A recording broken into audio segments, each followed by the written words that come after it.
There comes a point in life where you have to decide, can I continue in this path, or do I have to decide that it's time for me to be and do something different?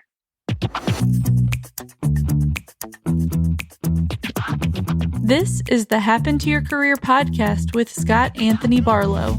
We help you stop doing work that doesn't fit you, figure out what does, and make it happen. We help you define the work that is unapologetically you and then go get it. If you feel like you were meant for more and you're ready to make a change, keep listening. Here's Scott. Here's Scott. Here's Scott. When you're working in a career you once loved, it can be hard to come to terms with leaving, even if you're feeling burned out. Many times, it takes coming to a crossroads where you're forced to decide, should you stay or go? The speed and the intensity of which they were making cases made it really hard to adequately juggle the caseload and the responsibilities I had there and my ability to be a mother. And when I got essentially inside of me, got asked, are you going to be a mom or are you going to be an employee? My question was hands down. It was answered. I'm going to be a mom. That's Jenna Murphy. Jenna had been a criminal prosecutor since graduating from law school, and she loved it until she didn't. In the beginning of her career, she pictured herself prosecuting criminals until she retired.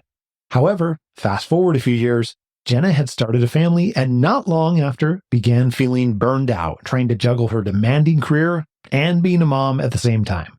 Her priorities had shifted, and the things she had once valued in her job just didn't seem as important. Recognizing it was a time for a new chapter, she set out to find a role that fulfilled her in a way that being a prosecutor once had, but also allowed her the flexibility and freedom to spend more time with her husband and her young kids. Okay, so Jenna did a wonderful job defining her non-negotiables for her next role and then holding steadfast to those criteria. She went through the ups and downs, like many, many stories you've heard on this podcast. One really interesting one for her was she turned down an almost ideal role and had a few heartbreaks when roles turned out not to be what she expected. Jenna finally accepted a role that aligns with what she values most and is truly a great fit for her. So it turns out that it was such a great fit that just 1 month into her new role, she actually got promoted, which I'm really excited for you to hear her talk about at the end of our conversation. So stay tuned for the whole thing for that. What you're going to hear right now is Jenna kicking things off, sharing a little bit about how a family member's run-in with the law led to her becoming an attorney.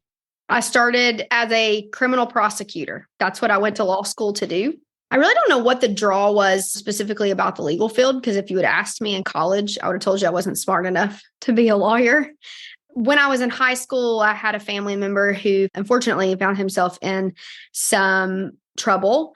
And while I guess some part of me could have represented him, I did not think I could do that for other people. I knew that there had to be justice somewhere, but I also at that time, I felt like that there might have been some injustice that was done by the criminal procedure process. And so I began to look and I thought, well, if I decide to go and be an assistant district attorney, which is the only thing I knew of at that point in time, at least I can make sure that the charges that I bring are appropriate. Yeah. And I can feel like that there's a reason someone is being held accountable for the things they do.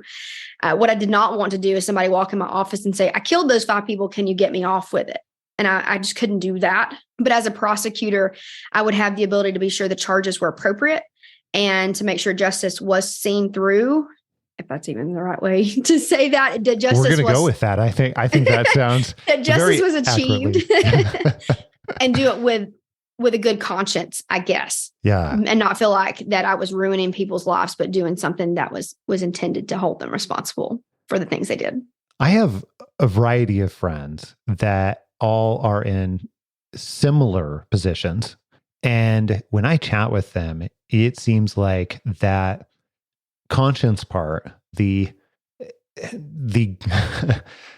what you described, that, the reasons that you got into it versus sometimes the realities of it are a lot of times in conflict. And it seems like that is the challenge continuously over and over and over and over again. And I'm curious how you feel about that and what you found are the challenges. So most of the majority of my work was spent in the misdemeanor and traffic world. That's just because the last 8.5 years, I primarily focused on battery, family violence cases in the misdemeanor world, lots of driving under the influence, and then traffic citations. My first 22 months, did a lot of drug cases, a few aggravated assaults, things like that. I do think that there is a fair portion of the legal world that can be swayed or can have a bias to it. I'm not going to say that doesn't exist. Mm-hmm. As a prosecutor, though, I think when you have that perspective of trying to make sure that each charge you bring is warranted, that you also would steer away from some of the ridiculousness, I will say, that exists, that you just see it kind of unfold every single day. I feel like the Justice Department has moved, or the justice field has moved in from this middle of the road, let's do fair each way, to it's either horribly unjust or people are just not held accountable at all. Really? What's an example of that? I'm super curious now. Well, I mean, of course, you have certain incidences where they're just going to try anything and everything to make a case. It's just really not there. Let's be clear. I mean, not every case that gets sat on your desk is worthy of being prosecuted. That's what's important for a prosecutor to remember in their mind, is that you cannot be gun-ho for every single case. That being said, the last jury trial that I tried was a DUI marijuana case. I knew that the DUI case was iffy, but the defense attorney stood in front of the jury and said, we had marijuana. My client possessed marijuana, and the jury still walked him. And I think that was the point, at least for me, where I was like, I don't know why I put my effort and time into jury trials. They bring stress. They take away time from my family. That was the disillusionment that I had, or the part where I became disillusioned with trying to find justice and understanding that one charge is why we're there. We're trying that because he doesn't, but the fact that the jury just didn't care, and I get it. Marijuana is its thing in of itself. But in Georgia, it's illegal. And if someone looks at you and says, we broke the law, I just don't understand the concept of being like, yeah, we don't care. What else led up for you? What else led up to you saying, I need to make a change? Becoming a mom. Yeah. Getting married. Yes. How having old are your 2 babies. Now? I have a 4-year-old. He just turned 4 in June. And I have a little over 2.5-year-old. He'll be 3 in January. And that always, I guess, somewhere new inside of me that would change me. I just didn't realize how much it was going to change me. And it was those times that, for instance, that jury trial that just really bothered me, that I had spent, granted, I tried to be good to them and put them to bed and do all the things, but then many have not sat on my couch prepping for a trial that my husband sat beside me and didn't get any attention because I was working, only to stand in front of a jury and a jury be like, yeah, whatever. And that was the part that made it really hard. The burnout was extreme. I mean, I think COVID obviously had a lull in it. Our jurisdiction in particular was not one that took a whole lot of time off. We got about 2 weeks down before we went back into actually having jail matters where we had to get people out of jail, because misdemeanors, you just can't keep people in jail forever. And so that was virtual. What we took about 60 days is all we took before we went back to the office full time. Of course, I went back to the office full time and told them I was surprise, I'm pregnant again. Here we go. Surprise. Yeah. So, and then coming back, once everything loosened up post-COVID, I'm proud of the sheriff's office that I worked with, but the speed and the intensity of which they were making cases made it really hard to adequately juggle the caseload and the responsibilities I had there and my ability to be a mother. And when I got essentially inside of me got asked, are you going to be a mom or are you going to be an employee?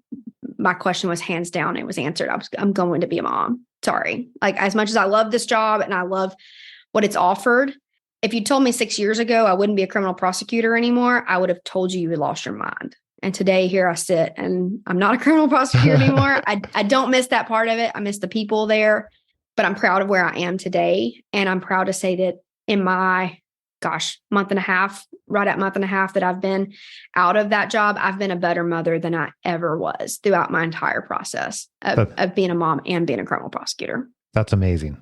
What I'm very curious about is when you made that decision, was it that case that really caused you to ask that question and make that decision?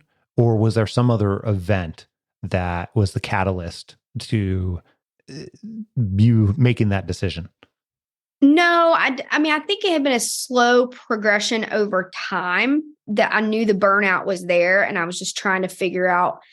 And then my kids had a Thanksgiving program at daycare. Yep. And I can remember being in court, almost running to my car to get back to daycare or to get to daycare, to be there to watch them. My mom and my dad had came from where they live. My husband was there. And so, of course, I rush in and I watched this program. Thankfully, I didn't miss any of it. But then I watched the clock the entire time I was there and then rushed back to go back to court. And I think that was probably the straw that really broke the camel's back, for lack of better explanation, was that I just knew at that point that I couldn't juggle both things. I can definitely appreciate that. I actually had a really similar experience too. I did actually miss something. I'm so glad you didn't. No. I'm so glad you didn't and that you made a change. I did miss an event. And honestly, to this day, I don't even remember what it is at this point. It probably doesn't matter. What matters is that I missed one event completely, showed up just after it was completed. And then I almost missed another one, but I'm so glad that you didn't have to go through the missing first before you made a change. That's really cool, actually. Yeah, I'm really thankful that I didn't miss it. But at the same time, I think it was just, I realized in that moment that the setup of being a prosecutor wasn't going to give me, it wasn't about being able to work from home or asking for those leniencies. It was the fact the judge set the schedule and that then we had to consult that before we could do anything. And I understand that's part of it, but there becomes a point in life where you have to decide can I continue on this path, or do I have to decide that it's time for me to be and do something different? Absolutely. What do you feel like looking back now were the hardest parts of making a transition? By far, the hardest part for me was waiting. So the one huge thing I was waiting for is I think when I first decided to take this journey, I was about 6 months away from being able to apply for student loan forgiveness under the public service loan forgiveness. That was okay at first. I think that signing the contract, meeting with Philip, decided he was going to be my coach, that it was kind of like this renewed, okay, let's put our head down. I can get through this. And probably about 3 months into that, it got real hard. It got real hard. And to the extent that he and I had that conversation, I can't do this. I have to get out now. By that point, the burnout was so bad that my therapist looked at me at one point and she's like, I know you don't want to take meds anymore, but I need you to go back on some type of medication because you are worrying me. Not that I don't take that as in I was going to hurt myself, but she could just see the physical change in me that I was depressed. I didn't want to get out of bed. I was doing what was minimally required of me to be a mom. And I wasn't in a good place. And so that's when he and I started kind of shifting that transition. What can we do to get out? But the hard part I had was not having that forgiveness. I had to be in a qualifying role. And so that was by far the hardest thing was pushing through and waiting for that opportunity. And the day I left my job, which was, the new job is not technically a qualifying role, but the last one was, the day I walked out, my loans zeroed. Wow. Yeah. So as an assistant solicitor general working for a government entity, I qualified and I had applied for and met all of the payments that I needed to. I was just waiting on the government to forgive the loans. Yeah. So I took a risk deciding to do the senior paralegal role, but I thought, okay, here's my dive. Let's go deep in, hope I can swim. And like I said, the day I left is the day I logged in about an hour before I left my office and it had zeroed. Oh. And so it was not a qualifying role. We had looked and tried to find something within that realm. And we weren't able to find something that qualified that wasn't still within the prosecution world or the government attorney world. Yeah. And so nonprofits would have qualified, but most of the time they didn't meet the standard of what I needed to live on. And that was where Philip was very instrumental for me of constantly reminding me, we set this in place We cannot, like, I understand you want to get out, but like you and I have had a very level-headed conversation, and you told me what it takes to get out, and we have to be true to that. And so with him there backing me up, it definitely took on an entirely new perspective for me, because I knew that I wasn't just pushing myself, but anytime I needed that reassurance, text message, email, whatever it was, I shot it to him, and he was always there to come back and be like, remember, this is what we're doing. It's okay. Keep your head up. It will come. So When you say this, we set this up, expand on that for me. What was this? just the progress. I mean, the ICP. Yep.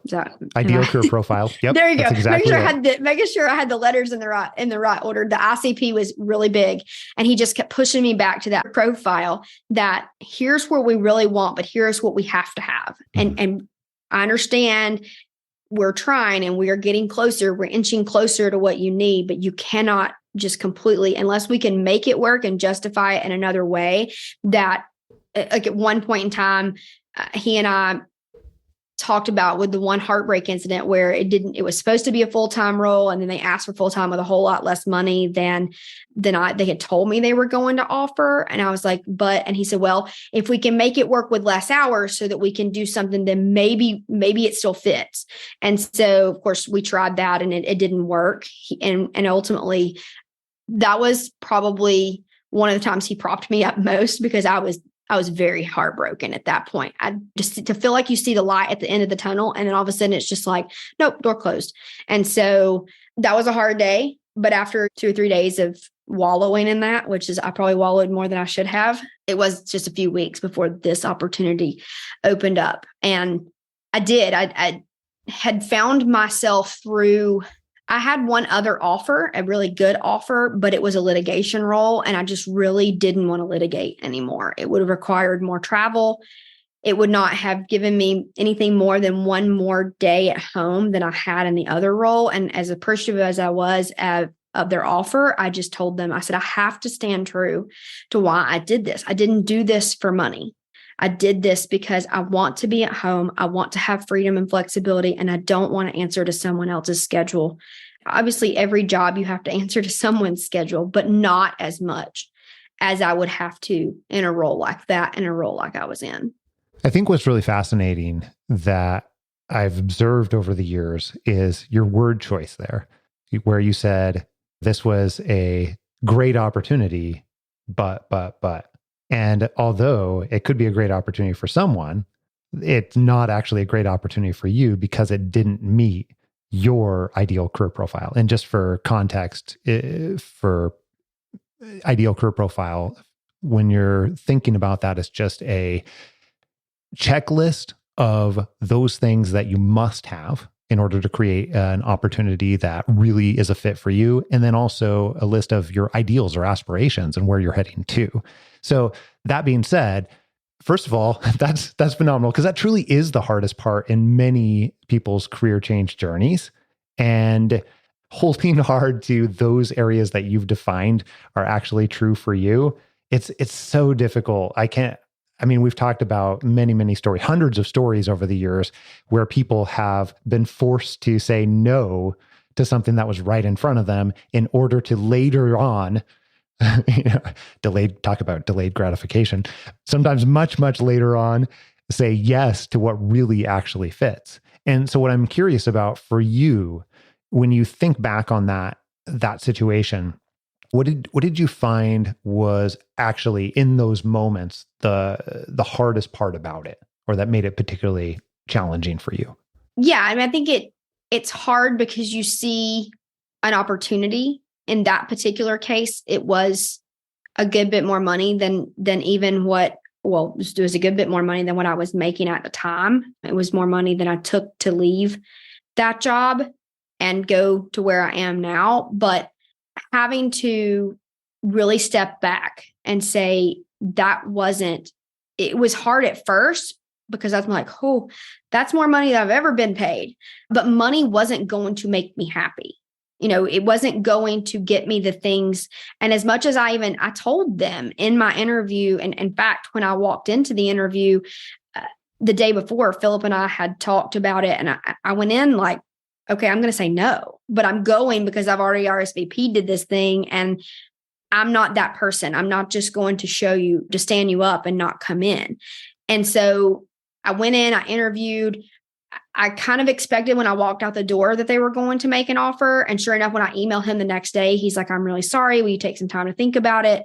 I hate to hear that. I was about to make this offer to you.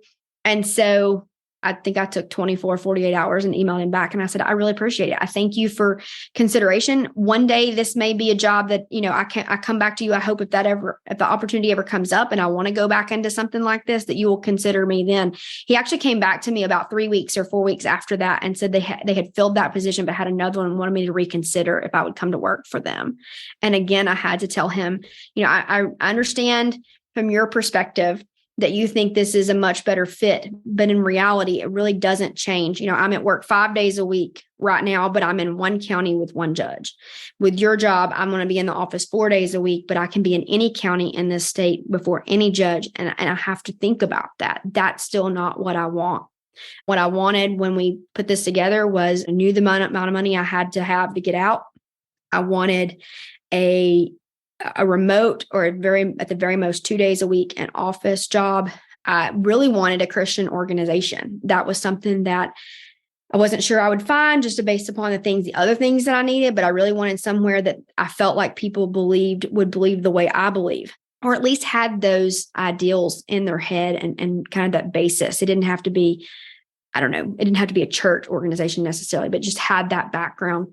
And I'm trying to think, there was one more thing that he and I were talking about. I can't remember the fourth one off the top of my head. And 3 of those 4, the only one we didn't know about the day that I accepted this offer was the Christian organization. And that was answered in my intro because this company, actually, one of the co-founders is a huge believer. In fact, when I was there Thursday, they actually have Thursday prayer meeting at the office. And I was like, okay, if I didn't think I was where I was at before, I know the answer now. It is deeply integrated. It is. It is. And for that, I'm very thankful. I was looking up your ideal career profile here really quick. Is it okay if I read off a couple of pieces of this? Sure. That's fine. So we had somewhere that truly embraces the fact I am a mother and would love on my babies too. Somewhere with an incentive or encouragement for mental and physical health. I would love for it to be acceptable for me to exercise, even if during my work hours. Pretty cool. And we had autonomy of schedule, remote work, specifically defined work time, the ability to say no when necessary, daily flexibility. So one of the things I'm curious about, what did that mean for you? The ability to say no when necessary. I think in my last job, because of the nature of where it was, and there's no denying that we needed more staff. We need more attorneys, we need more staff, and we needed more judges. I think anybody in that office to this day will tell you that. The county's just growing at a rate that really needed that. And we just weren't going to have that. And so there was not the ability to say no. You kind of had to take and embrace whatever was asked just because it had to be done. I mean, at this point, you're working with people's freedom and their constitutional rights. Yeah. And so there really wasn't a whole lot of leeway to say no. So to have somewhere that I could say, I'm sorry, my plate is loaded. Is it possible to have somebody else work on that?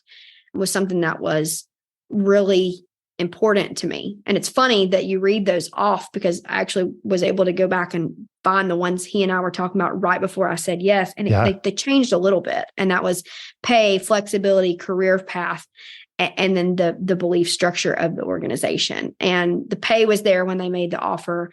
The flexibility was the fact that I was able to work from home. They're good about, if I can do daycare pickup and I can do daycare drop off. I mean, the first time I remember as I wound down at my last job, I had to do daycare drop off one morning. I looked at my husband. I was like, what do I do? Where do I take them? Because he had done all of this for the entire 4 years of our oldest life. Yeah. I could count on one hand the amount of time that I dropped him off or I picked him up. And the little one, even less so because he was younger. Career path, I wanted something that I had a really hard time finding places to embrace the fact that I had been a litigator and they wanted me to litigate. They didn't see the connecting dots of being able to negotiate contracts and things of that nature. So when the director of compliance who made my offer called, she said, "Why do you want to be a senior paralegal? Why?" And I said, "Honestly, I want to have more flexibility to be with my kids. I want to be able to have more time I said, I'm not asking not to work, but I said, I'm asking to not have to answer to anybody else's schedule other than a PTO schedule that, okay, there's too many people off. I'm sorry. Or yeah, there is something important that week. We can't go that week, but we can go the next week." I said, I want that ability. So that's why I want to be a senior paralegal. And in fact, the newest general counsel that came on, he's been here like a week and a half ago.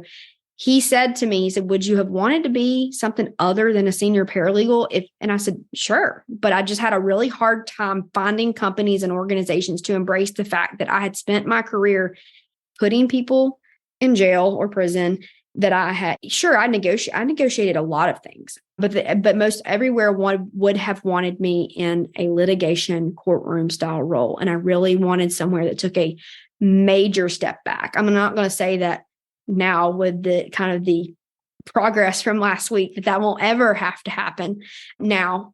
But at the same time, taking a senior paralegal role also let me learn this industry. It was going to let me have that time and flexibility that I wanted, but also would have made me a big asset to learn a different area of law and expand my horizons, so that if they couldn't offer me a jump or a different place eventually, that at least I would have those things under my belt finally, where other places would give me that opportunity. Your progress from last week, as you said, when you went down to Arizona, you're now in a new role or a promotion. Tell me about that role, and then let's talk about how that happened. Okay. So yes, as of Wednesday last week, I was asked to step in as the third associate general counsel for the company where I'm now working. That was a kind of a shock to me, to walk in and just be content with where I was just there to onboard and meet everyone and get to know where I was working at. And then to walk into an office and say, "You have a lot of potential. You have a lot to offer. We would really like for you to step into a full attorney role instead of just being a paralegal." I guess I had fully prepared myself that may never happen. And I think that's just and not because I didn't want to get my hopes up only to be like, I'm just stuck here. But I kept reminding myself, because I candidly wrestled with the idea of the fact that, yes, I have a bar license, but I'm taking this different title, this lower title, for a lack of better terminology. I have a newfound respect for paralegals in general, because they are the bones behind that process that very works. Much so. And so they have a very instrumental role, and I will tell you, they earn every penny that they are offered by all stretches of the imagination. But I had prepared myself that might not happen here. But what I kept reminding myself was that it was building. And I don't say any of that because I didn't go into this going, well, I'll be here this amount of time and I'm moving on. That wasn't it. I have just, since my first role, I'd have just known that when the time when it happens, that time will come and I will know, and that there will be no question. At this point, there will be no question in my mind that it's time for me to move on.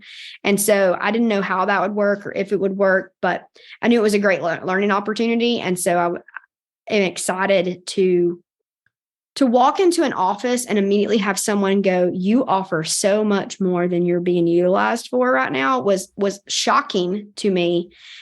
But at the same time, it was also, I guess, secretly something I knew. And it wasn't that this place didn't recognize it. It just felt like for all those ones that didn't recognize it before, or wouldn't notice it, or wouldn't acknowledge it before, someone has.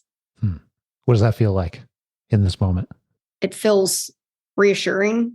It definitely adds a confidence that I didn't think I could have, or didn't know if I would ever have, because it's really hard when you put together a resume especially now with the way resumes are kind of structured, with all of your successes, not necessarily what you do, but the successes that you have. And I can remember telling Philip, I was like, I don't know how to put on here, I put people in jail. Like that's not something that people they're not going to look at this and be like, woohoo, And It so, doesn't feel like a success to other people viewing the resume. Is that what you're saying? Or- right. It really doesn't. And I mean, I had some really great opportunities at my last job. Probably the most notable thing that I was able to do at my last job was at 33, 34 weeks pregnant with my oldest, I argued in front of the Georgia Supreme Court. That's an opportunity I will probably never get to do again. Maybe if I'd stayed in a prosecution role and doing a lot of appellate work, then I might have. But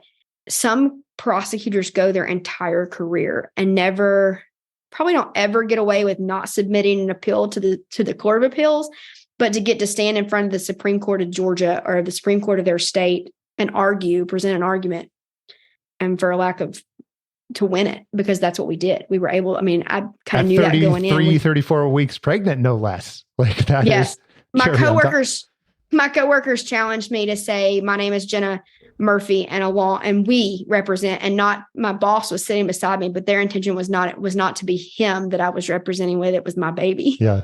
That's awesome. I love that. But yeah, about 34 weeks pregnant and walk into the Supreme Court. I don't think I've ever been more nervous in my life, Really? But that was kind of the highlight thing that I felt like I hung my hat on for the last job. And so that's one thing that I really like about having a new opportunity, is I feel like there's more opportunities to really hang my hat in more places and feel like I have more vast responsibilities in this role, obviously even more so now, but to get to do more things and have more successes. Not that I wasn't successful. I had tried in excess of 15 to 20 jury trials from start to finish, and for the most part been successful in those. Didn't win all of them, but won a lot of them. But how those translate to a resume is very different when you're trying to look at a company and say, knock, knock, I want in to be legal counsel for you. And they're like, what does that do for me? And if they have a legal department that litigates, sure, it would have been great. But outside of that, they're kind of like, okay, thanks. Very cool. Very cool. When you think about this, I guess when you think about the future, like future transitions, future anything else, what do you think the one thing that you have learned out of this transition that will help you in the future? Maybe a different way to say the question would be, what have you learned out of this transition that you think will help you in the future? I think I had to learn to stand up for myself. I will say that. That was one of the things in my job. I'd always just been one to keep my mouth closed and kind of roll with the punches and do what I do and be a good employee and go with it. And I had to learn. That's probably the one thing that kickstarted. One of the other things that kickstarted this process was that I had to learn that nobody was going to look out for me but me. That's not true. I had friends there that were looking out for me too, but I had to learn to stand up for myself and open my mouth and say things where things bothered me or where I didn't agree with things, so I wouldn't be taken advantage of. What helped you begin to learn that? Maybe it was just the fact that I was so burnt out that I knew if I didn't say anything, I was having to put boundaries. So that was something I guess people kept saying, set boundaries, set boundaries, set boundaries. And I'm like, what you don't understand is I came into this job, my last job, single. I had no significant other in any shape, form, or fashion when I moved here. I lived by myself. I ate, slept, lived, and breathed my job. I went home on the weekends occasionally to see my family, but beyond that, I had nothing. I could devote 150% of me to my job. Well, when you set that up, setting boundaries, pulling back and setting those boundaries is almost impossible. So that's one thing I really have implemented going into this new job and I almost walked over those boundaries a little bit on Friday. And one of those is just to set my hours and not respond to things on the weekend. But I find myself that if I look at my email and there's stuff there, I feel like I need to respond. Multiple times this weekend, I had to make myself like, okay, the email's there, but you have to leave it till time. So I tell them like, if the walls are burning and you need me, because they're on Pacific time and I'm on East Coast time. And so if the walls are burning and you need me after my hours, you can text me or you can call me and I'm happy to help. But at 5:00 my time or shortly thereafter, I am hitting the button where the only email inbox I see is my personal inbox. And I don't plan on looking at it until in the morning because my husband and my kids deserve more than they were getting before. And I lived somewhat of my own doings, but also for the fact that people were used to me being that person. You and trained living on them my own. to be that, to expect that, right? I think that's one thing we've never talked about on the podcast before. That would be an interesting episode, is the idea around if you have previously unintentionally or intentionally trained others to expect that of you, to then either make that change or decide to go someplace else. And what I've found with working with many people, but also for myself, is that sometimes, most of the time, it's actually far easier to make a change and then train new people to on the interactions, as opposed to try to retrain. It's not impossible, but man, it is extraordinarily difficult. Yeah. I mean, and I think that like my last job, when I started working there, we didn't work any weekends and we took on Saturdays. Mm-hmm. And so while it wasn't the end of the world, it was once every now and then on a rotation. For me as a mother, it hit differently than it did for people with grown kids or people with no kids, because if it wouldn't have bothered me if I had been single, or maybe if we had just been married and okay, fine, my husband could do whatever he wanted. But the fact that he's tending to both kids and trying to keep things quiet, because by that point we were remote, thank goodness, remote, because at first it was not. We had to go to our office to do it. But just all of those things. And now I don't have to hopefully ever worry about that, because I will say that's one thing with this new general counsel who came in last week. Like, he didn't respond all weekend to emails because he has 4 kids and he says that's what's important to him. And I'm like, well, thank you. I appreciate that, because that's what I came here for.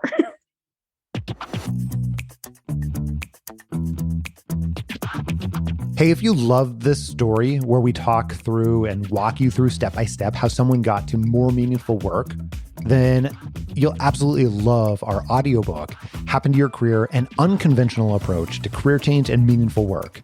I even got to narrate it, which was so fun, and it's something that I really enjoy doing and will definitely do for future books as well. But it also contains firsthand accounts from career changers on how they made the move to more meaningful work, just like we include on the podcast here.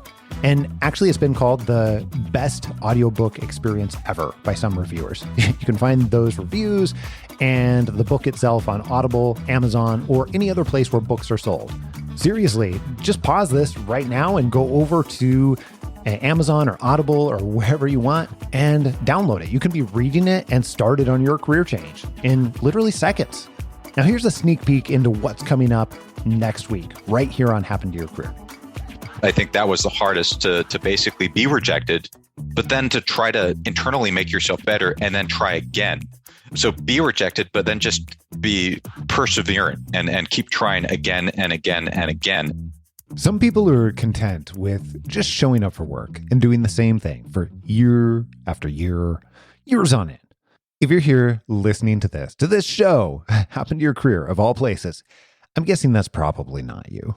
I'm guessing instead you want to keep learning, growing both personally and professionally. But when you're looking for opportunities to learn and grow, and your role no longer is providing that for you, it's really easy to lose your sense of fulfillment. All that and plenty more next week right here on Happen to Your Career. Make sure that you don't miss it. And if you haven't already, click subscribe on your podcast player so that you can download this podcast in your sleep and you get it automatically, even the bonus episodes, every single week, sometimes multiple times a week. Until next week, adios. I'm out.